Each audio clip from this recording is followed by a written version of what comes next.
नमस्कार प्रिय विद्यार्थियों, मैं हीरालाल, सहायक आचार्य हिंदी, राजकीय महिला महाविद्यालय तारानगर में आपका फिर से स्वागत है। आज हम स्नातक प्रथम वर्ष विषय हिंदी में भक्ति काल के प्रसिद्ध कृष्ण भक्त कवि सूरदास के पद्यों के बारे में अध्ययन करेंगे। सूरदास प्रसिद्ध सगुण कृष्ण भक्त थे, क्योंकि निर्गुण निराकार के प्रति इनमें इतनी रुचि नहीं थी। इन्होंने सगुण साकार रूप में भक्ति है वो प्रारंभ की, और यहाँ उन्होंने वात्सल्य रस से संबंधित एक पद लिखा है, जो कृष्ण के माध्यम से छोटे बालक के रूठने, जिद करने, बहकाव में आ जाने की भोली भाली बातों का बड़ा सूक्ष्मतापूर्वक वर्णन किया है। और इसमें कवि ने बालक कृष्ण द्वारा चंद्रमा रूपी खिलौना लेने का हठ भी किया है। उन्हें मनाने के लिए यशोदा के प्रयासों का भी वर्णन है। लिखा है इसमें, मैया मैं तो चंद खिलौनों ले हो, जे हो लोटी धरनी पर अब ही तेरी गोद ने एहो। एहो मतलब आऊंगा। बालक श्री कृष्ण कहते हैं कि मैया मैं तो चंद्रमा को ही खिलौना बनाना चाहता हूं, चंद खिलौना ले हो, लूंगा। कि हे माता, मैं तो चंद्रमा को ही खिलौना बनाना चाहता हूं, यदि तू मेरी मांग पूरी न करेगी तो मैं अभी धरती पर लेट जाऊंगा और तेरी गोद में नहीं आऊंगा। जे हो जाऊंगा लोटी धरनी, धरती पर लेटना, पर अब ही इसी वक्त तेरी गोद में हो, तेरी गोद में नहीं आऊंगा। सुरभि को पयपान न करी हो, बेनी सिर ने गुहेयो। गाय का, सुरभि गाय का दूध भी नहीं पीऊंगा, और सिर पर चोटी नहीं बनवाऊंगा। बेनी चोटी, सिर ने गुहेय हो, गुथवाऊंगा। गुहेय हो का मतलब होता है गुथवाऊंगा, यानी न तो मैं गाय का दूध पीऊंगा और न सिर पर चोटी गुथवाऊंगा। हवे हऊ पूत नंद बाबा को, तेरो सूत न कही हो। मैं अब से बाबा नंद का पूत हो जाऊंगा और तेरा पुत्र नहीं कहलाऊंगा। बालक कृष्ण की यह हठ देखकर यशोदा ने उससे कहा, आगे आऊ बात सुनी मेरी, बलदेव ही न जाने हो। कि आगे आकर मेरी बात सुनो, यह बात तू बलराम को मत बता देना। आगे आऊ बात सुनी मेरी, बलदेव ही न जाने हो, यानी कि आगे आकर आप मेरी बात है वो ध्यानपूर्वक सुनो, और यह बात आप बलराम को मत बता देना। तेरी सो नहीं, हंसी समझावती कहती जसोमती, नई दुल्हनिया दई हो। यशोदा ने फिर हंसकर कहा कि मैं तुझे नई दुल्हन लाकर दूंगा। तेरी सो मेरी सुनी मैया, अब ही ब्याहन जे हो। बालक कृष्ण ने कहा कि यह बात है तो तुझे मेरी शपथ सौगंध है, तू मेरी बात सुन, मैं तो अभी विवाह करने जाऊंगा, अब ही ब्याहन जय हो। सूरदास हवे कुटल बराती, गीत सुमंगल गे हो। सूरदास वर्णन करते हैं कि तब बालक कृष्ण ने माता से कहा कि मेरे नटखट कुटिल नटखट साथी विवाह में बराती बनेंगे और मांगलिक गीत है वो गाए जाएंगे। वर्णन से प्रतीत होता है कि सूर विनोदी स्वभाव के थे। इसमें बालक कृष्ण के माध्यम से सूरदास ने छोटे बच्चों के रूठने, जिद करने, बहकाओं में आ जाने की भोली भोली बातों का बड़ा ही सूक्ष्मता पूर्वक वर्णन किया है और यह भी कहा है कि सूर को मां बेटे की सूक्ष्म से सूक्ष्म बातों का भी ज्ञान था। इसके बाद में अगला है निर्गुण कौन देश को वासी निवास करने वाला। क्योंकि सूरदास है वो कृष्ण भक्त थे और सगुण काव्य धारा के प्रतिनिधि कवि थे और निर्गुण में उनकी इतनी ज़्यादा रुचि नहीं थी, तो उन्होंने निर्गुण का खंडन किया है और सगुण की स्थापना की है। तो यहाँ पर गोपियों द्वारा उद्धव को निर्गुण के बारे में पूछा जा रहा है और कृष्ण द्वारा व्रज में भेजे गए उद्धव ने गोपियों को निर्गुण के बारे में और योग साधना करने की वकालत की, जिनका गोपियों ने विरोध किया। तब उद्धव को निरुत्तर करने के लिए वे कहती है, क्या कहती है? निर्गुण कौन देश को बासी, मधुकर हंसी समुझाए, सोहें दे बूझती साच न हासी। गोपियां उद्धव से कहने लगी कि हे उद्धव, यह तो बतलाओ कि जिस निर्गुण निराकार ब्रह्म की तुम इतनी चर्चा कर रहे हो वह किस देश का निवासी है? निर्गुण कौन देश को वासी? हम आपको शब्द देकर सच कहने के लिए कह रही हैं, मधुकर सो है दे बूझती, लेकिन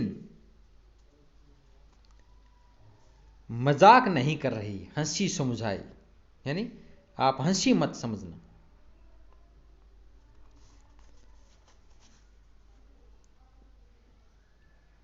गोपियां उद्धव को बताना चाहती है कि हमारी सचमुच ही निर्गुण के बारे में जानने की इच्छा है। आपसे जो उसके बारे में जानकारी देने के लिए कह रही हैं, मजाक में नहीं कह रही कि कैसो बरन भेष है, कैसो के ही रस अभिलाषी, को है जनक जननी को कहियत, कौन नारी को दासी। गोपिया कहती है कि बताओ कि उस निर्गुण का कौन पिता है। को है जनक, जनक माने पिता, कौन उसका जनक है? जननी को कहियत, और कौन उसकी माता है? कौन नारी, कौन पत्नी है? कौन दासी, और कौन उसकी दासी है? कैसो बरन, उसका रंग कैसा है? भेष है कैसो, और कैसा भेष है? और के ही रस, और उसे कैसा रस पसंद है? के ही रस अभिलाषी, यानी कौन सा रस उसे पसंद है?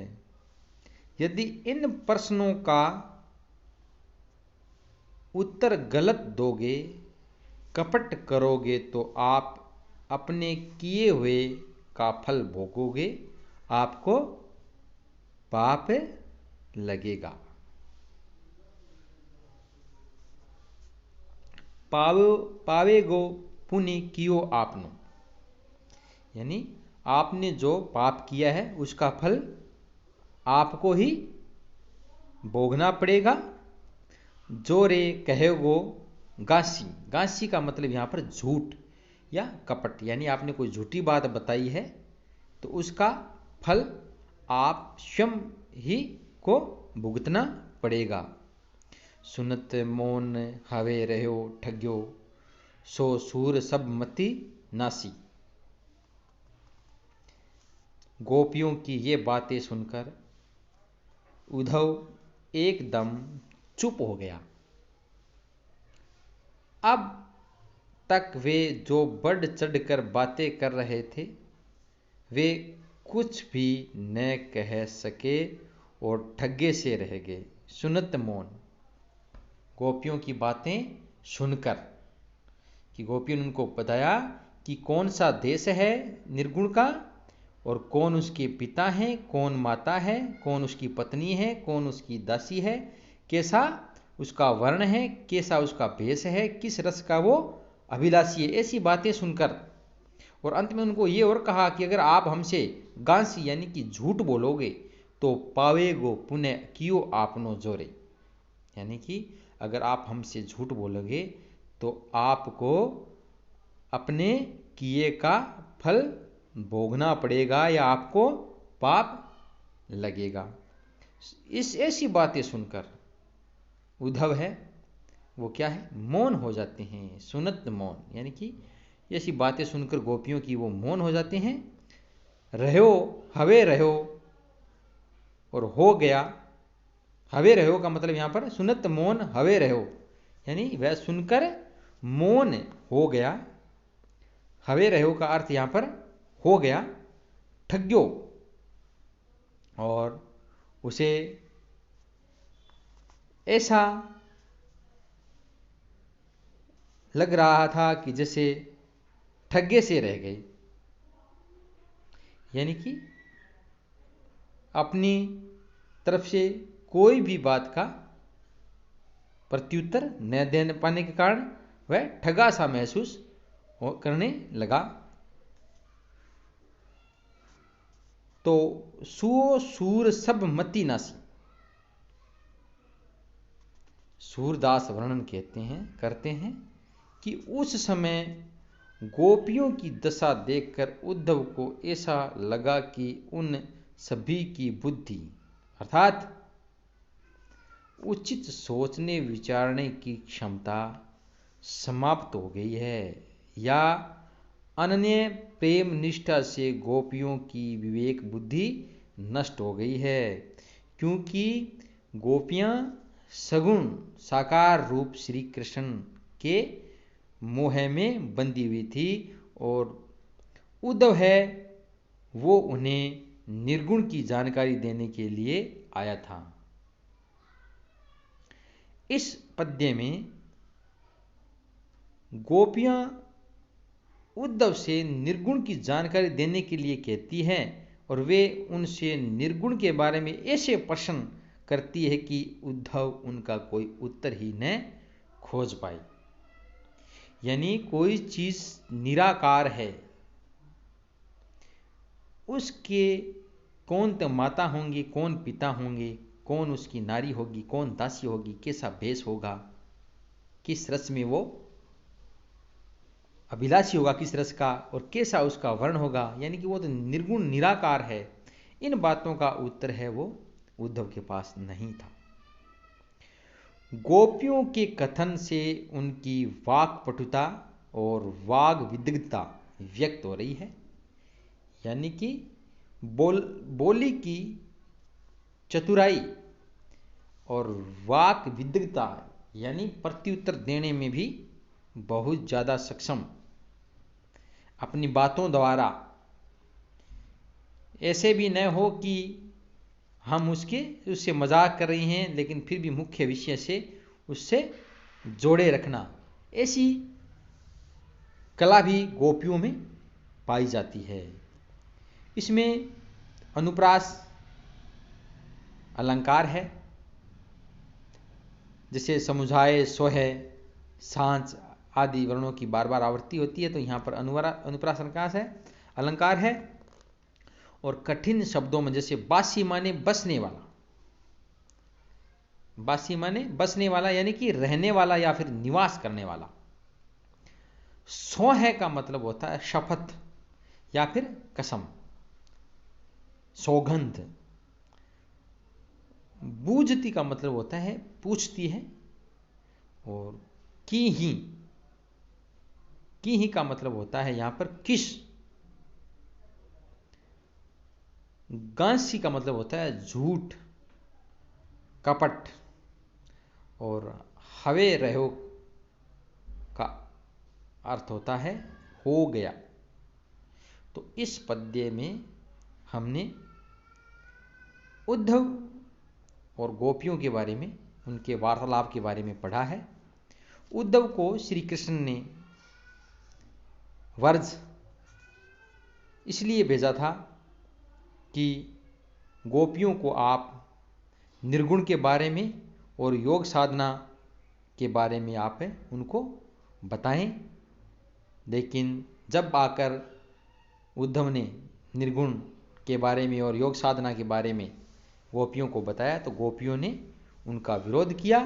और विरोध करने पर उन्होंने उद्धव से अनेक प्रकार के प्रश्नोत्तर किए और उद्धव अंत में जाकर निरुत्तर हो गया। वो एक भी उनके प्रश्न का उत्तर नहीं दे पाया और अंत में अपने आप को ठगा सा महसूस करने लग गया और यह सोचने लगा कि उन सभी की बुद्धि या गोपियों की या फिर सोचने विचारने की जो क्षमता होती है वह समाप्त हो गई है, या फिर अनन्य प्रेम निष्ठा से गोपियों की विवेक बुद्धि नष्ट हो गई है। विवेक बुद्धि का मतलब अच्छे और बुरे का निर्णय करने की। लेकिन यहाँ पर अच्छे और बुरे से कोई संबंध न होकर यहाँ सूरदास ने सगुण भक्ति की स्थापना की है, यानी कि गोपियाँ श्री कृष्ण के प्रेम में बंधी हुई थी और उसी को अपना सर्वस्व समझती थी। तो आज हमने 2 पद्यों का अध्ययन किया है। एक तो मैया मैं चंद खिलौनों ले हूँ, इसमें वात्सल्य रस है और भगवान श्री कृष्ण की बाल्यावस्था का चित्रण किया गया है। और इसमें यहाँ पर सगुण भक्ति के बारे में बताया गया है।